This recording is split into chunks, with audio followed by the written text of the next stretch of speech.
कहा जाता है कि शिव सबको स्वीकार करते हैं, पापी को भी, तपस्वी को भी, राजा को भी और रंक को भी। परंतु क्या यह पूर्ण सत्य है? कैलाश की बर्फीली चोटियों में समय के आरंभ से भी पहले एक ऐसा रहस्य छुपा है जिसे स्वयं देवर्षि नारद भी पूरा न जान सके। यह कथा उसी रहस्य की है, 3 स्त्रियों की, जिनके हाथों से शिवरात्रि की रात शिवलिंग पर चढ़ा जल स्वयं विनाश का कारण बन सकता था। यह कथा किसी ग्रंथ में नहीं, किसी शिला पर नहीं, बल्कि काल के गर्भ में अंकित है। फाल्गुन मास की अमावस्या, वही रात जब सृष्टि और संहार के बीच की रेखा सबसे पतली हो जाती है। आकाश में चंद्रमा नहीं था, फिर भी अंधकार पूर्ण नहीं था, मानो स्वयं ब्रह्मांड सांस रोके किसी निर्णय की प्रतीक्षा कर रहा हो। काशी की गलियों में दीपक जल रहे थे, पर उनकी लौ स्थिर नहीं थी। हर दीपक की लौ कांप रही थी, जैसे किसी अनदेखे भय से थरथरा रही हो। मंदिरों की घंटियां स्वयं बज उठीं, बिना किसी स्पर्श के। पंडित मंत्र पढ़ रहे थे, पर उनके उच्चारण में पहली बार एक सूक्ष्म कंपन था, एक ऐसा कंपन जो केवल वही महसूस कर सकते थे जिनका अंतःकरण जागृत था। कैलाश पर्वत पर उस रात असामान्य शांति थी, न हिमपात, न वायु का वेग। नंदी अपनी जगह से उठ खड़े हुए। उनके विशाल नेत्रों में वर्षों बाद चिंता तैर आई। उन्होंने देखा, गंगा की धारा क्षण भर के लिए रुक गई थी। नंदी ने धीरे से कहा, प्रभु, आज पृथ्वी का भाव बदल गया है। समाधि में लीन शिव ने नेत्र नहीं खोले, पर उनके मस्तक पर विराजमान चंद्रमा की रेखा क्षणिक रूप से उजली हुई। त्रिनेत्र के मध्य से एक सूक्ष्म प्रकाश बाहर आया और फिर लुप्त हो गया। यह रात्रि साधारण नहीं है नंदी, शिव का स्वर गूंजा, गंभीर, स्थिर, किंतु चेतावनी से भरा। उसी क्षण 3 अलग अलग दिशाओं में 3 स्त्रियां जाग उठीं। एक काशी में, जहां मृत्यु मोक्ष बन जाती है, एक अवंती में, जहां ज्ञान और अहंकार साथ जन्म लेते हैं, और एक घने वन में, जहां भक्ति का मुखौटा सबसे गहरा होता है। तीनों के हाथों में तांबे का पात्र था, गंगा जल, मंत्रोच्चार और एक अजीब सी अधीरता। उन्हें लग रहा था कि इस बार शिव अवश्य सुनेंगे, इस बार कुछ अलग होगा। उसी समय लोकों के लेखाकार चित्रगुप्त ने अपनी लेखनी रोक दी। उन्होंने काल की ओर देखा और कहा, आज यदि नियम टूटा तो युग टूट जाएगा। काल मुस्कुराया, या शायद सत्य प्रकट होगा। कैलाश में शिव ने आंखें खोली। पहली बार उस रात वायु चली।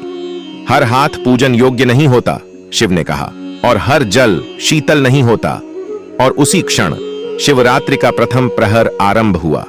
काशी के दक्षिणी छोर पर मणिकर्णिका से दूर एक पुराना आश्रम था, वहीं वह रहती थी।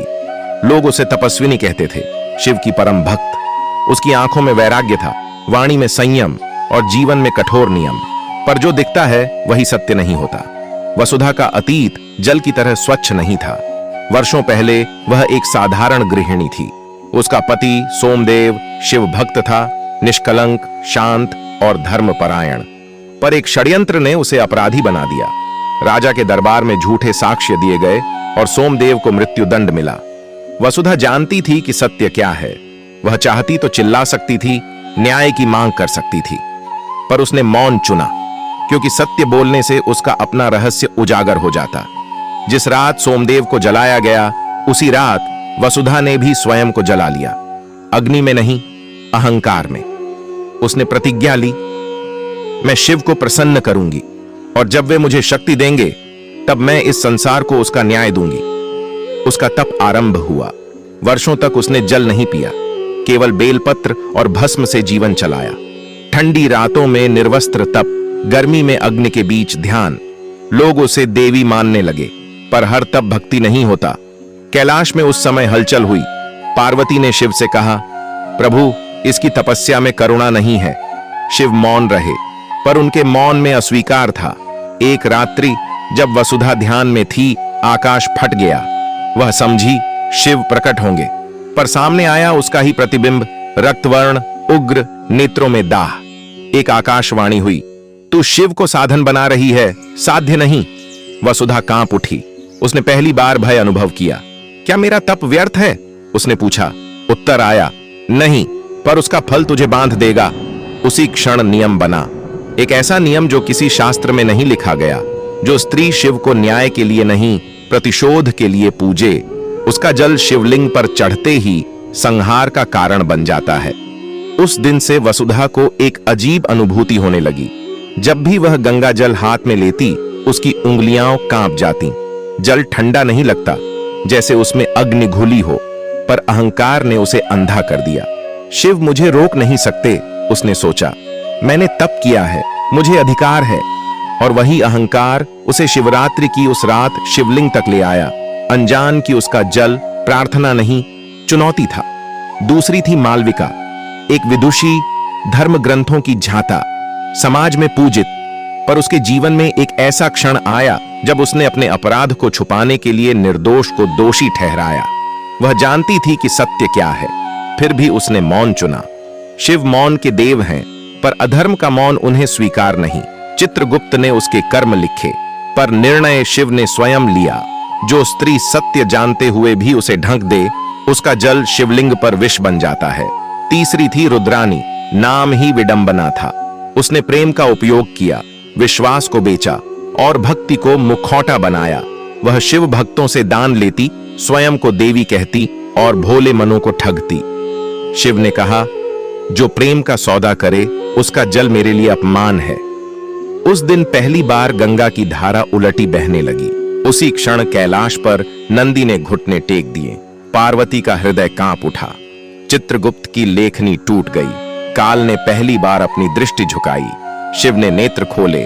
त्रिनेत्र की ज्वाला ने तीनों लोकों को छू लिया। मैं भक्ति स्वीकार करता हूं, शिव का स्वर गूंजा। पर अहंकार, असत्य और छल नहीं। तीनों स्थानों पर शिवलिंग से धुआं उठा। वह धुआं आकाश में मिलकर एक ही आकृति बना गया, एक चेतावनी। तीनों स्त्रियां वहीं स्थिर हो गईं, न पत्थर बनी न भस्म। उनके शरीर वहीं थे, पर चेतना समय में बिखर गई। शिव बोले, तुम्हारा दंड मृत्यु नहीं, तुम्हारा दंड स्मरण है। जब जब कोई कपट से मुझे पूजेगा, तुम्हारी कथा जाग उठेगी।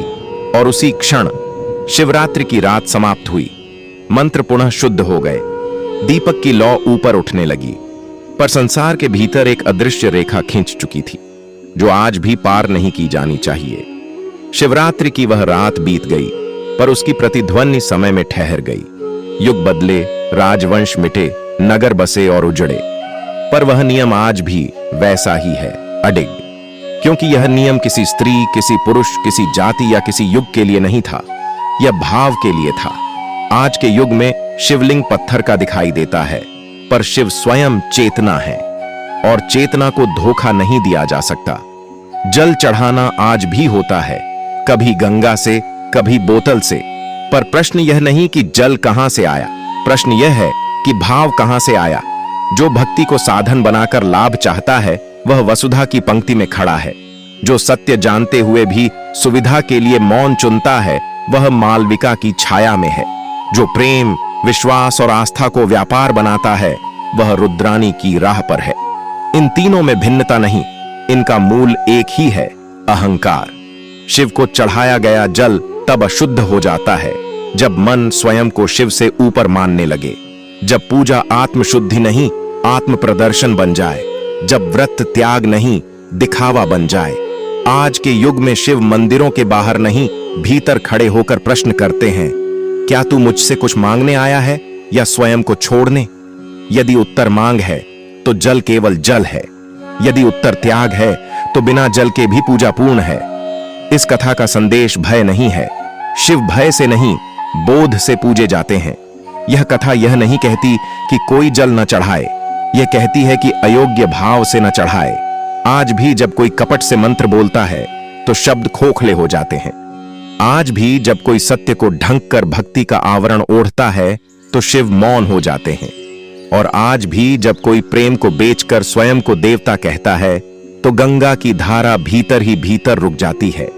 शिव सब स्वीकार करते हैं, पर वह स्वीकार कर्म के बाद होता है, कर्म से पहले नहीं। इसलिए शिवरात्रि की रात यदि हाथ में जल हो तो पहले मन को देखो, क्योंकि शिवलिंग पर गिरने से पहले जल हृदय से होकर गुजरता है। कहा जाता है, आज भी यदि शिवरात्रि की रात किसी का मन कपट से भरा हो तो शिवलिंग पर जल चढ़ाते समय उसके हाथ कांपते हैं, क्योंकि शिव सब जानते हैं। हर हर महादेव।